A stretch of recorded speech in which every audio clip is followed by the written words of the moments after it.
రక్షకుడైన యేసుక్రీస్తు నామంలో చేరువచ్చిన ఉదయకాలంలో చేరువచ్చిన మీ అందరికీ ప్రభు పేరట వందనాలు తెలియజేస్తూ ఉంటున్నాను. అందరికీ ముందుగా క్రిస్మస్ శుభాకాంక్షలు తెలియజేస్తూ ఉంటున్నాం.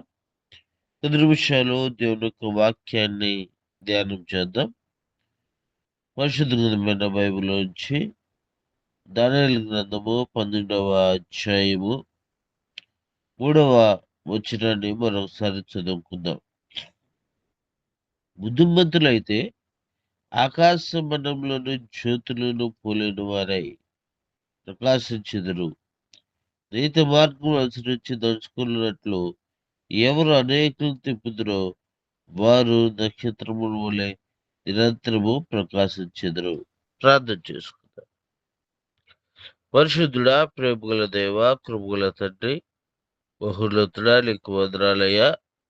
ఈ యొక్క ఉదయకాల సమయంలో నీ సన్నిధానంలో చేరి దేవని గ్రంథమందులో ఆశ్చర్యకరమైన నీ మాటలు ధ్యానం చెబుతూ ఉండగా మీరే అందరితో మాట్లాడమని యేసు క్రీస్తు నామములో ప్రార్థించి అడిగి వేడుకుంటున్నాము తండ్రి. ఆమేన్. ఆమేన్. ఆమేన్. ఆమేన్. ఆమేన్. ప్రభునందు ప్రియ దేవుని బిడ్డలారా, ఇక్కడ దానియేలు భక్తుడు పరిశుద్ధాత్మ చేత నింపబడి మాట్లాడుతున్న రీతిగా బుద్ధిమంతులైతే ఆకాశమండలంలో జ్యోతులను పోలిన వారై ప్రకాశించెదరు. నీతి మార్గం అనుసరించి నడుచుకున్నట్లు ఎవరు అనేకులను త్రిప్పుదరో వారి నక్షత్రము నిరంతరము ప్రకాశించెదరు అని ఇక్కడ రాయబడుతూ ఉంటుంది. మత్తయి సువార్తలో కూడా మనము గమనించినప్పుడు ఒక నక్షత్రాన్ని ఆకాశంలో చూస్తూ ఉంటున్నారు జ్ఞానులైన వారు. వారు యేసు ప్రభు వారి యొక్క ఉండే స్థలానికి ఆ నక్షత్రము మార్గము చూపిస్తూ ఉంటుంది. యేసు ప్రభు వారు ఉన్న చోటికి వచ్చి ఆ నక్షత్రం ఆగినప్పుడు వారు ఆ స్థలములకు వచ్చి యేసు ప్రభు వారిని పూజించటం అనేది మనం చూస్తూ ఉంటాం. యేసు ప్రభు వారు ఎందుకు ఈ లోకములకు రావాల్సి వచ్చింది అనే సంగతిని మనం అనేక మార్లు మనం విన్న వారంగా మనం ఉంటున్నాం. ఆయన ఎందుకు ఈ లోకానికి వచ్చింది అంటే నశించిపోతున్న వారిని వెనక్కి రక్షించుటకు ఆయన ఈ లోకములకు వచ్చును అన్న సంగతి మనందరికీ తెలుసు. రక్షించటానికి, కాపాడటానికి, వీళ్ళు నరకంలో పడిపోకుండా విమోచించటానికి ఆయన ఈ లోకానికి వచ్చాడు. ప్రతి మనిషికి దేవునికి మధ్య దూరము, అంతరము ఉంటా ఉంది. ఆ అంతరమును తగ్గించాలి అంటే ఒక వ్యక్తి ఆ అంతరాన్ని తగ్గించగలడు. ఏమిటి ఆ దూరం అని గమనించినప్పుడు ప్రతి మనిషి యొక్క జీవితంలో పాపం అనేది ఉండటం వల్ల ఆ మనిషి దేవుని యొద్దకు చేరలేకపోతూ ఉంటున్నారు. ఈ భూమి మీద ఉన్న ప్రతి ఒక్క మనిషి కూడా దేవుని యొద్దకు చేరలేకపోవడానికి గల కారణము వారి యొక్క పాపములు. అయితే ఆయన యొద్దకు చేరాలి అని అంటే అనంతుడైన దేవుని యొద్దకు మనం చేర్చబడాలి అని అంటే పరిమితమైన వారు మనం. దేవుడు అనంతుడు. ఆకాశములు, మహాకాశములు పట్టజాలని దేవుడుగా ఉంటున్నాడు ఆయన. ఆ అనంతుడైన దేవుడి యొద్దకు మనం చేరాలి అంటే మనం ఎలా ఉండాలంటే మనం ఎలాంటి వారు అంటే పరిమితమైన వారు. కొద్దిగా కొద్ది పరిస్థితి కలిగిన వారు. ఆ అనంతుడైన, అపరిమితుడైన గొప్ప దేవుని యొక్క సన్నిధానానికి మనం చేరాలంటే పరిమితమైన పాపంతో నిండి ఉన్న మనము చేరలేము. అయితే ఆ అపరిమితుడైన దేవుని యొద్దకు మనం చేరాలి అనంటే, ఆ అపరిమితమైన దేవుడు మన వలె దాసుడుగా ఈ లోకానికి దిగివచ్చాడు. ఇది ఎంత గొప్ప ధన్యత! మనం ఆయన యొద్దకు చేరలేము. అది మన వల్ల కాదు. ఎందుకంటే మనం పాపంలోనే మనము గర్భం ధరించి ఉన్నాము అని రాయబడి ఉంటుంది. మన పాపంలోనే పుట్టిన వారముగా మనం ఉంటున్నాం. పాపపు ఆలోచనలతోను, పాపపు తలంపులతోను, పాపపు క్రియలతో మన జీవితం నిండి ఉంది. ఏ వ్యక్తి కూడా ప్రతి ఒక్క విషయంలో మనము ఆలోచన చేసినప్పుడు దేవుని యొద్దకు చేరలేకపోతూ ఉంటున్నారు. దేవుని యొద్ద హృదయపూర్వకంగా ఆరాధించలేకపోతూ ఉంటున్నారు. కారణం నేనేదో పొరపాటు చేశాను అన్న భావన ప్రతి ఒక్క మనిషిలోనూ ఉంటుంది. దేవుని దృష్టికి అవిధేయులుగా ఉన్నాము అనే యొక్క భావన ఆ పరిశుద్ధులైన దేవుని యొద్దకు చేరలేకపోతూ ఉంటున్నాం. ఆయన పరిశుద్ధుడు గనుక దేవుడు పరిశుద్ధుడుగా ఉండాలి అని అంటున్నాడు. దేవుని దూతలు ఆయన ఆరాధిస్తూ ఉంటున్నాయి. పరిశుద్ధుడు, పరిశుద్ధుడు, పరిశుద్ధుడు అని కొనియాడబడుతున్న ఆ గొప్ప దేవుని యొక్క సముఖానికి అపవిత్రులమైన మనము, పాపం చేత పట్టబడి ఉన్న మనము, పాపంలోనే మన తల్లి మొదలు గర్భం ధరించున్నది అని రాయబడుతున్న మనము ఎలా చేరగలుగుతాము అంటే అది వీలయ్యే పని కాదు. ఆ అనంతుడైన, అపరిమితుడైన, అతి పరిశుద్ధుడైన దేవుని యొద్దకు ఈ భూమి మీదున్న ఏ మనిషి చేరలేడు. ఏ మనిషి నిత్యరాజ్యానికి అర్హుడుగా లేకపోయాడు. ప్రతి ఒక్కరి యొక్క జీవితంలో పాపము ఏలుబడి చేస్తూ ఉంటుంది. ఆయన దేవదూతల కొరకు రాలేదు కానీ, మన ఆయన పోలిక చొప్పున చేయబడిన మనుష్యుల కొరకు ఆయన ఈ లోకములకు వచ్చాడు. ప్రభువునందు ప్రియ దేవుని బిడ్డలారా, ఆయన యొక్క జీవిత గమనాన్ని మనం గమనించినప్పుడు, ఆయన పరిశుద్ధుడుగా రావటానికి, పవిత్రుడుగా రావటానికి, నిష్కళంకుడుగా రావటానికి, తన యొక్క జీవితము ఈ లోకానికి, ఈ యొక్క ప్రపంచానికి, ఈ భూమి ఉన్నంత కాలము ఈ మనిషి ఎవరిని వెంబడించాలి, ఎవరి ఎందుకు చేరాలి అని చూపించడానికి ఆయన కన్నికైన మరియను ఎన్నుకుంటూ ఉంటున్నాడు. మంచిగా తన ప్రవర్తన ఎదురు, యథార్థత ఎదురు, భయభక్తులు కలిగిన యవనస్తురాలుగా మరి యొక్క జీవితం మనకు కానుస్తూ ఉంటుంది. ఈరోజు అనేక మంది వారి యొక్క జీవితాలను గమనించినప్పుడు, వారి ఆలోచన విధానాలు గమనించినప్పుడు యవనస్తులు చిన్నతనం నుంచే వారు దారి తప్పిపోతున్న వారుగా ఉంటున్నారు. క్రైస్తవ కుటుంబాల్లో కూడా మనం గమనించినప్పుడు, క్రైస్తవ సమాజంలో ఉన్న యవనస్తులను, యవనస్తురాలను మనం గమనించినప్పుడు, వారి బుద్ధి, వారి ఆలోచన, వారి క్రియలు దేవునికి అవిధేయంగా కాలుస్తూ ఉంటున్నాయి. తల్లిదండ్రుల మాటకి విధేయత చూపకపోగా సమాజంలో వారు ప్రవర్తిస్తున్న ప్రవర్తన భయంకరమైన రీతిలో కాలుస్తూ ఉంటుంది.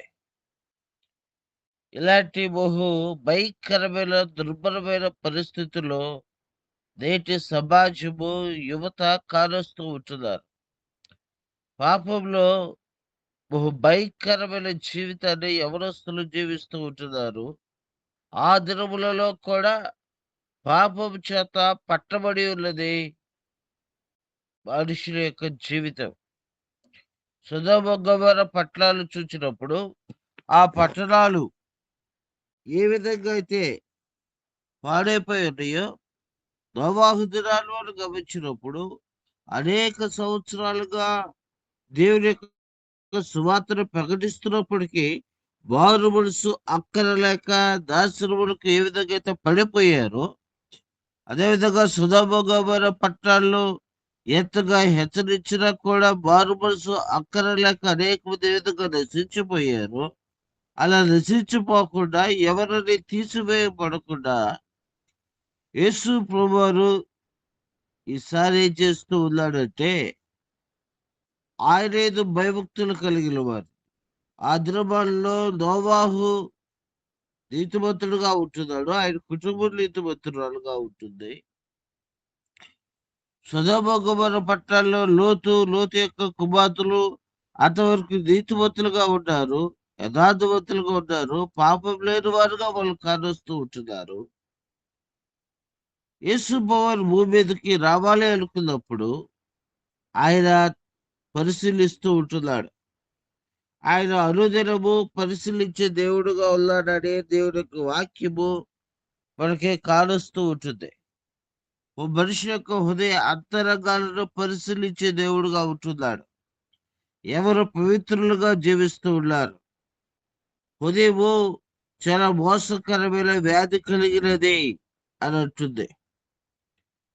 పైకి ఎంత భక్తిగా ఉన్నప్పటికీ మన హృదయపు ఆలోచనలు, మన హృదయపు తలంపులు, మన హృదయపు క్రియలు దేవునికి దూరంగా ఉన్నట్లయితే మన పరిశుద్ధులుగా ఉన్నట్టు కాదు.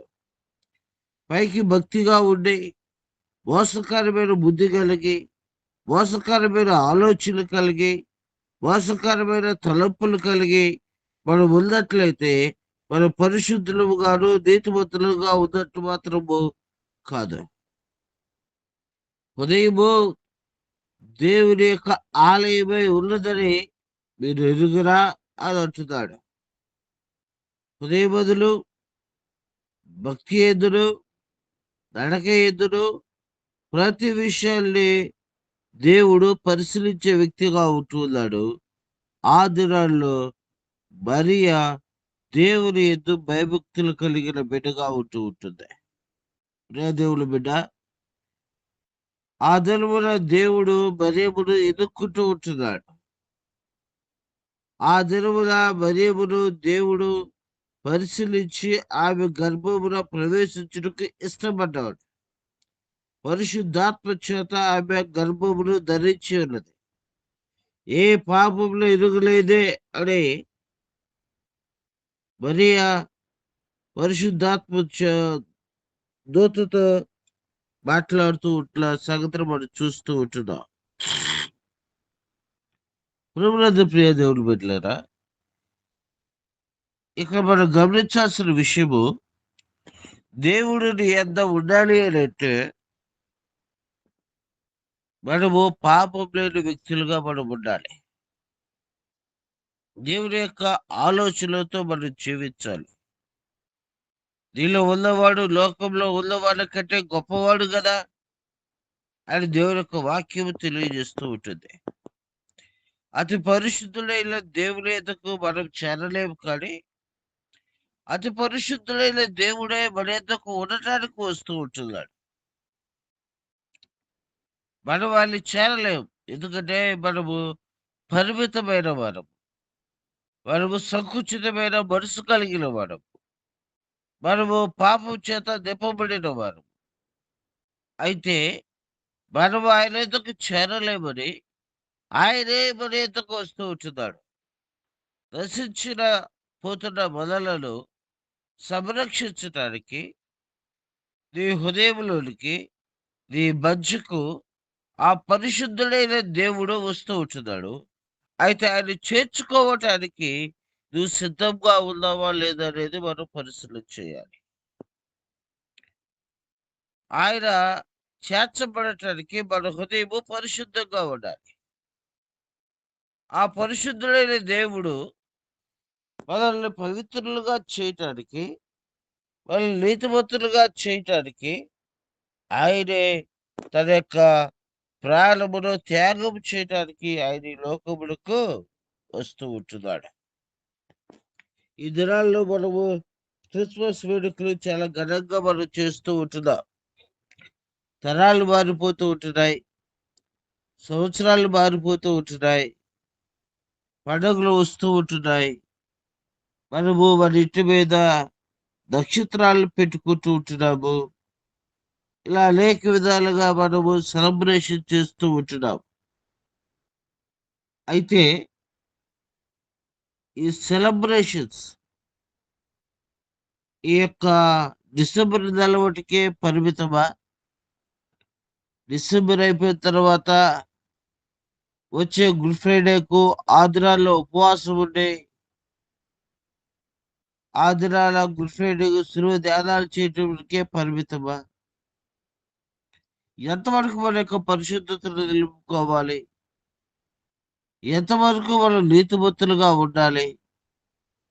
ఎంతవరకు మనం అనేక మందికి సాదృశ్యంగా కనపడాలి అనంటే, మన జీవిత కాలం మట్టుకు మనం ఆయన ఎదుట నీతిమంతులుగా మనం కనపడాలి. అనేక మందికి దారి చూపించే వ్యక్తులుగా. యేసు ప్రభువారు ఎక్కడ పుట్టి ఉన్నాడో ఆకాశంలో ఒక నక్షత్రము కానొస్తూ ఉంటుంది. ఆ నక్షత్రము ఎవరికి దారి చూపించిందంటే జ్ఞానులైన వారికి దారి చూపెడుతూ ఉంటుంది. ఈ లోకంలో నేను తెలివి కలిగిన వారిని, ఈ లోకంలో అత్యంత తెలివైన వ్యక్తులు అనుకున్న వారు కూడా ఏం చూపెడుతుందంటే ఆ నక్షత్రము దారి చూపెడుతుంది, మార్గము చూపెడుతుంది. ఆ నక్షత్రం ముందు వెళ్తూ ఉంటుంది. ఆ నక్షత్రాన్ని వీళ్ళు వెంబడిస్తూ ఉంటున్నారు. ఈ లోకంలో అనేక మంది పాప చేత పీడింపబడుతున్న వారికి మనం ఎలా ఉండాలంటే ఒక నక్షత్రం లాగా మనం ఉండాలి. దేవుడి నక్షత్రం లాగా మనం ఉండాలని పరిశుద్ధాత్మ దేవుడు ఆశిస్తూ ఉంటున్నాడు. మనం చాలా మందిని స్టార్లు చూస్తూ ఉంటాము. చాలా మందిని చాలా విధాలుగా ఈ లోకము పొగుడుతూ ఉంటుంది. కానీ నిజమైన నక్షత్రం మనము కొన్ని సందర్భాల్లో చాలా మందిని ఫాలో అవుతూ ఉంటారు. ఫాలోవర్స్ ఉంటూ ఉంటారు. అభిమానులు ఉంటూ ఉంటారు. లక్షలాది మంది అభిమానులు ఉంటూ ఉంటారు. కోట్లాది మంది అభిమానులు ఉంటూ ఉంటారు. ఎందుకంటే వారు మాకిష్టము. వాళ్ళు మేము అభినందిస్తాము. కాబట్టి వారి ఫాలోవర్స్‌గా మేము ఉంటాము అన్నట్టుగా వాళ్ళ యొక్క క్రియలు బట్టి, వాళ్ళు చేస్తున్న పనులను బట్టి, లేకపోతే కొంతమంది వారి యొక్క నటనను బట్టి ఆ హీరోల వైపు యవ్వనస్తులు, హీరోయిన్‌ల వైపు యవ్వనస్తులు, హీరోల వైపు యవ్వనస్తురాళ్ళు వాళ్ళు ఇష్టపడుతూ వాళ్ళ యొక్క వస్త్రధారణ ఈ దినాల్లో వారి యొక్క వస్త్రధారణ బట్టి వాళ్ళు వస్త్రాలు వేసుకోవటము. ఈరోజు హెయిర్ కటింగ్ ఆహ్, ఎలాంటి అలా హెయిర్ కటింగ్ చేయించుకునే వాళ్ళు మనం ఉంటూ ఉంటున్నాం. అనగా వాళ్ళు ఫాలో అవుతూ ఉంటారు వాళ్ళ క్రియలను బట్టి. అయితే యేసు ప్రభువుని ఫాలో అవుతున్న మనము, యేసు ప్రభువుని నిజరక్షకుడుగా అంగీకరించి ఆయన నడుస్తున్న మనము, ఆయన క్రియలు మన యొక్క జీవితంలో ఉంటున్నాయా లేదా అనేది మనము గమనించుకోవాలి. లోకాన్ని చూసి అనేక మంది ఫాలో అవుతూ ఉంటున్నారు. లోకంలో మనుషులను చూసి అనేక మంది నడుస్తూ ఉంటున్నారు. కానీ నిజ రక్షకుడైన యేసు ప్రభువారిని మన జీవితంలో మన క్రియల రూపంలో చూపించగలుగుతూ ఉంటున్నామా? యేసు ప్రభువుని ఎరిగిన వారు సైతము ఆ యవనస్తులు గాని, యేసు ప్రభువారిని గుర్తెరిగిన కుటుంబం కానీ, ఇంటి మీద నక్షత్రం ఉంటుంది కానీ, మన హృదయంలో మాత్రము నక్షత్రము కాదరాటం లేదు. యేసుప్రభువారు కాదరాటం లేదు. యేసుప్రభువారు పోలి నడుచుకోవడము కష్టమైపోతూ ఉంటుంది. కొన్ని విషయాల్లో అయితే మనం పాటిస్తాము కానీ అన్ని విషయాలలో అంటే చాలా కష్టమైన ఇదిగా మారిపోతూ ఉంటుంది. అందుకే పౌలు గారు అంటారు, నేను క్రీస్తును పోలి నడుచుకున్నాను, మీరు నన్ను పోలి నడుచుకోండి అని అంటున్నాడు. ఆయన ఒక నక్షత్రం లాగా ఆయన కానొస్తూ మీరు నన్ను పోలి నడుచుకోండి అని అంటున్నాడు. ఈయన ఒక బుద్ధిమంతుడుగా కానొస్తూ ఉంటున్నాడు. కారణం ఏంటంటే ఆయన ఒక స్టార్ లాగా మన ఎదుట కానొస్తూ ఉంటున్నాడు. నేను క్రీస్తును పోలి నడుచుకున్నాడు, మీరు నన్ను పోలి నడుచుకోండి. క్రీస్తును యొద్దకు ఏ విధంగా అయితే ఆ దినాన ఒక నక్షత్రము ఆయన ఎదుకు సాగిందో, జ్ఞానులైన వారు ఏ విధంగా ఆయనైతే వెంబడించారో, ఇక్కడ పౌలు గారు కూడా అంటున్నాడు, ఏ విధంగా అయితే యేసు ప్రభువారు ఈ లోకానికి వచ్చి మనందరి యొక్క పాపములను పరిహరించడానికి ఆ అనంతుడైన దేవుడు పరిమితమైన మనిషిని రక్షించడానికి, ఈ పరిమితమైన మనిషి యొక్క హృదయముల్ని శుద్ధి చేయటానికి ఆయన ఏ విధంగా వచ్చాడో, మనల్ని రక్షించాడో, ఆయనను పోలి నేను నడుచుకున్నాడు అని అంటున్నాడు. ఆయన జీవితంలో పాపం లేదు. ఆయన జీవితంలో 33.5 సంవత్సరము యేసు ప్రభువారు ఈ లోకంలో జీవిస్తే ఆయన మీద ఎవరు నేరస్థాపన చేయలేకపోయారు. ప్రభునందు ప్రియ దేవుని బిడ్డలారా, యేసు ప్రభువారి యొద్దకు మనం వచ్చిన తర్వాత, మారు మనసు మనం పొందుకున్న తర్వాత, ఆయనే ఈ లోకాన్ని రక్షించగలిగిన వ్యక్తి, నా జీవితాన్ని మార్చగలిగిన వ్యక్తి, నన్ను నీతిమంతుడుగా మార్చిన వ్యక్తి అని నువ్వు అంగీకరించి ఆయన ఎదుకు వచ్చిన తర్వాత, నువ్వు ఏ విధంగా ఈ లోకానికి నీ క్రియల ద్వారా యేసు ప్రభువారిని అనేక మందిని నడిపించగలిగావు అనేది మనం ఒకసారి ఆలోచన చేయాలి. ఆయన అంటున్నాడు, ఎవరు బుద్ధిమంతులైతే ఆకాశ మండలంలో జ్యోతిని పోలిన వారుగా ఉంటున్నారు అని అంటున్నాడు. అనేకులు త్రిప్పుదురు. యేసు ప్రభువారి యొద్దకు ఎంతవరకు నువ్వు ఎంతమందిని తిప్పావు?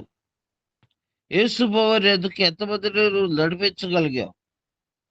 క్రిస్మస్ పండుగను ఆచరించడం కాదు కానీ క్రిస్మస్ యొక్క ఉద్దేశాన్ని, పాపుల కొరకు రక్షకుడుగా ఆయన ఈ లోకానికి వచ్చాడు. నిన్ను కూడా ఆయన పోలి ఉండమని ఆయన ఆశిస్తూ ఉంటున్నాడు. నువ్వు ఎంతవరకు ఆయన కొరకు నువ్వు పని చేయగలిగావు? బలమంచి దాసుడా, బలమంచి దాసురాలా అని నువ్వు ఆయన చేత పిలువబడాలి అంటే నువ్వు ఎవరిని ఆయన ఎదుకు నడిపించగలిగావు? బలహీనులైన వారిని ఆయన ఎదుకు నువ్వు నడిపించి స్థిరపరచగలిగావా? అనేక మంది పాపం చేత కొట్టబడుతున్న వారిని నువ్వు నడిపించగలిగావా? ఒకసారి మనం పరిశీలన చేసుకోవాలి. నీ గ్రామంలో, నువ్వు ఉంటున్న సమాజంలో, నువ్వు తిరుగుతున్న పట్టణంలో అనేక మంది కానొస్తూ ఉంటున్నారు కదా. ఎలా ఉంటుందంటే మన క్రైస్తవ జీవితం, వాళ్ళ ఆత్మీయ జీవితం, ఎవరైనా ఇద్దరు కానొచ్చినప్పుడు ఆత్మీయంగా ఆ కొద్దిసేపు మాత్రమే కానొస్తూ ఉంటుంది. మళ్ళా యథారాజా తథామంత్రి లాగా వాళ్ళకి ఆత్మీయ జీవితాలు మారిపోతూ ఉంటాయి.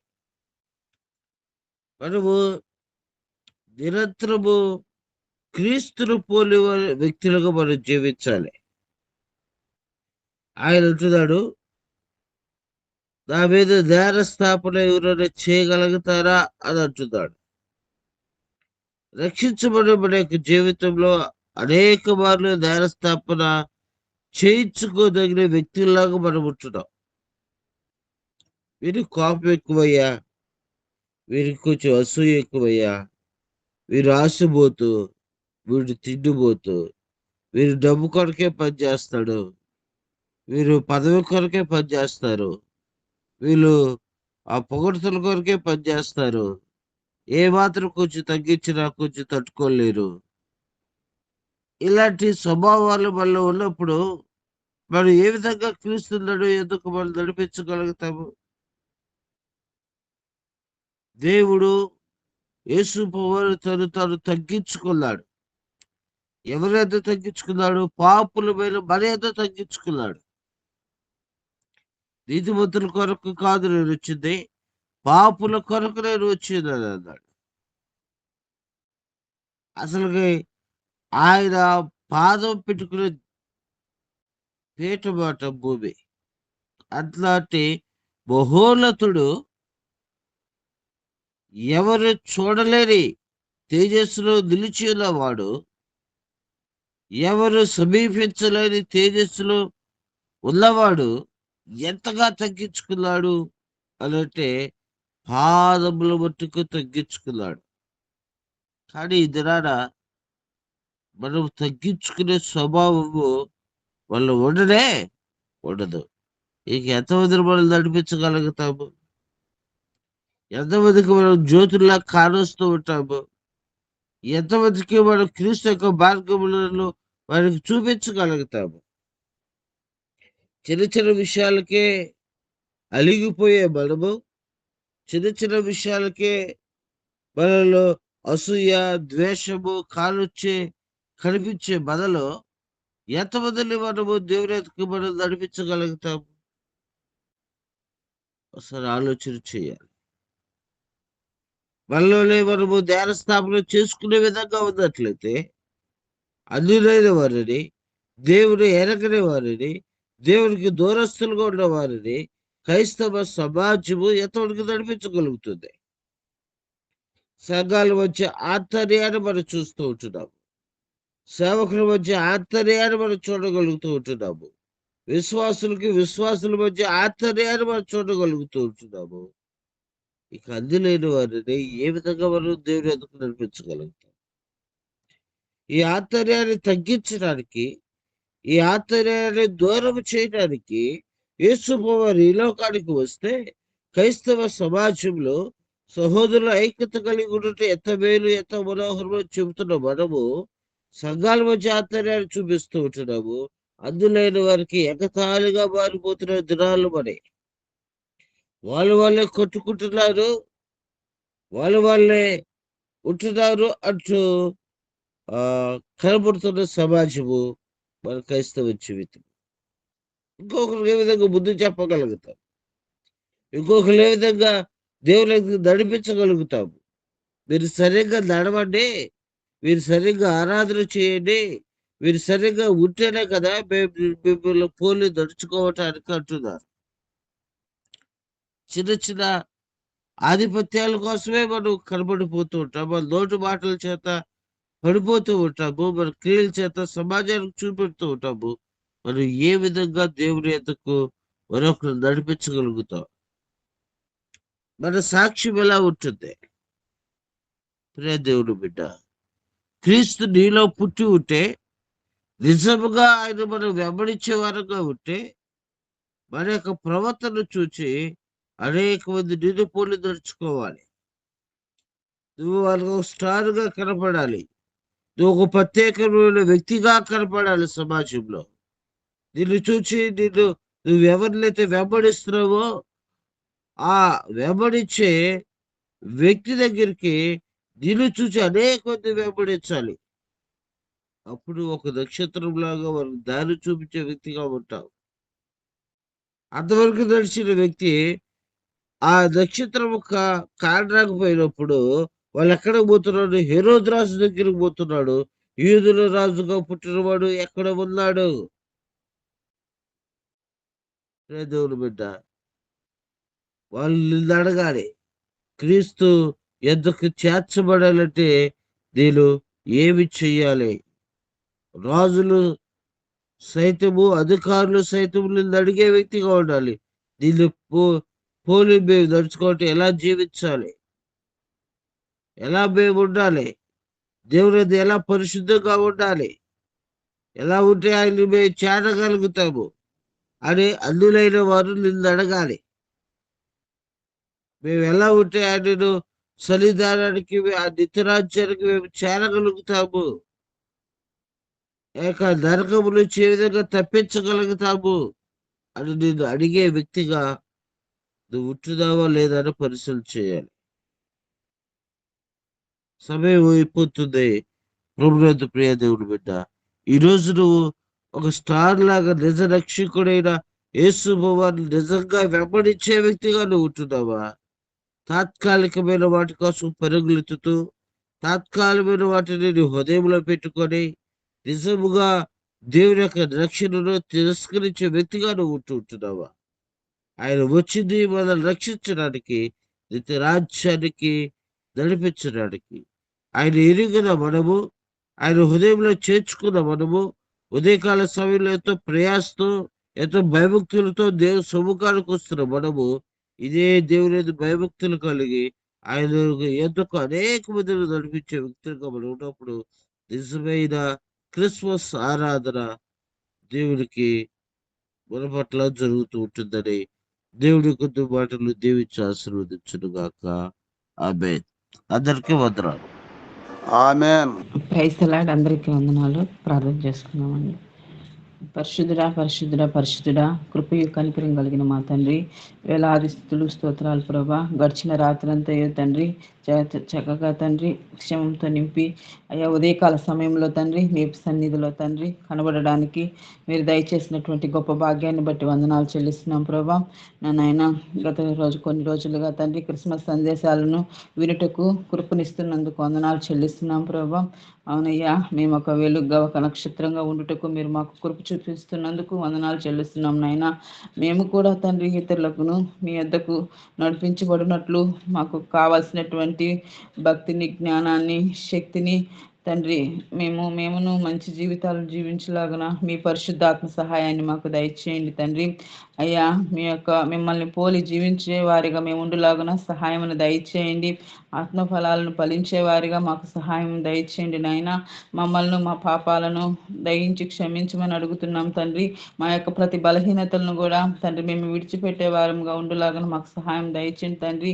మరింత ఆత్మీయ శక్తిని పొందుకున్నట్టుకు మీరు కృపను దయచేయండి తండ్రి. అయా చేరి వచ్చిన ప్రతి బిడ్డను మీ కృపలో జ్ఞాపకం చేసుకోండి. విన్నటువంటి వాక్యము నిష్ప్రయోజనం కాకుండానట్లు నాయన ప్రతి దినము కూడా ఆత్మీయ పాఠాలను వింటూ ఉంటుండగా తండ్రి ఆ యొక్క పాఠాలు మా యొక్క జీవితానికి ఎంతో శక్తిగా ఇచ్చే విధంగా తండ్రి మేము నడుచుకున్నట్టుకు మీ పరిశుద్ధాత్మ సహాయాన్ని మీ బిడ్డలైనటువంటి మాకందరికీ కూడా దయచేయమని ప్రార్థన చేస్తున్నాం తండ్రి. అయ్యా తండ్రి ఈ యొక్క సమయాన్ని ఇచ్చినందుకు వందనాలు చెల్లిస్తూ యేసయ్య అతి శ్రేష్టమైన నామంలో అడిగి వేడుకొని పొందుకుని ఉన్నాం తండ్రి. ఆమేన్. ఆమేన్. ఆమేన్.